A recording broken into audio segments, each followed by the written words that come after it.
Last ভিডিওতে তোমাদের সাথে যেমনটা আমি শেয়ার করেছিলাম যে আমি সাভানা থেকে অনেক কিছু অর্ডার দিয়েছি। তো সেগুলোই আজকে দেখাবো। সেগুলোর মধ্যে থেকে আমি আজকে আমার জিন্সের কালেকশন দেখাবো। আমি ৩ টে জিন্স অর্ডার করেছিলাম। আমি বেসিক্যালি সাভানা থেকেই বেশিরভাগ আমার জিনিস নিয়ে থাকি, আমি যেমন বলেছিলাম। আর জিন্সের কালেকশন আমার সাভানার খুবই ভালো লাগে।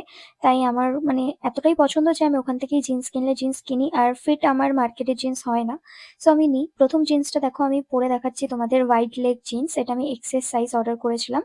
এটার লেন্থটাও যেমন ভালো ছিল আর ফিটিংও খুবই ভালো হয়েছিল।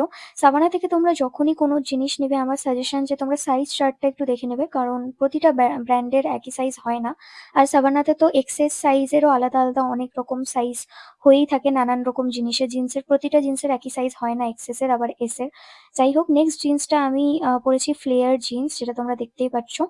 এটার সামনের দিকটা একটু হোয়াইট হোয়াইট টাইপের ছিল আর পেছনটা একদমই হোয়াইট ছিল না। তো এরকমই আমি কিনেছিলাম। আবার এগেইন আমি আরেকটা ফ্লেয়ার লেগ জিন্স কিনেছিলাম। এটা সিমিলারই বলা চলে, দুটো ফ্লেয়ার জিন্স, বাট এটা একটু আলাদা ছিল কারণ এটার পেছনটা মানে কি কালার বলবো, ক্রিম কালার মতো। এটা সামনেটুকু ছিল হাঁটুর জায়গাটায়, আবার পেছনের দিকেও ওরকমই। বাট সেকেন্ড জিন্সটা যেটা ছিল সেটা পেছন দিকটা ছিল না। তো এই ছিল আমার সাভানার জিন্সের কালেকশন। তোমরা যদি চাও আমাকে কমেন্ট করতে পারো। আমি টপ শার্ট নিয়েছি, সেটার কালেকশনটাও আমি নেক্সট ভিডিওতে শেয়ার করে দেবো। প্লাস আমার জিমেরও কিছু কালেকশন আছে, সেগুলোও তোমাদের সাথে পরে পরে আমি শেয়ার করে দেবো। আর তোমাদের যদি এই সব কিছুর লিঙ্ক লাগে আমাকে কমেন্ট করো, লিঙ্ক বলে আমি লিঙ্ক প্রোভাইড করবো।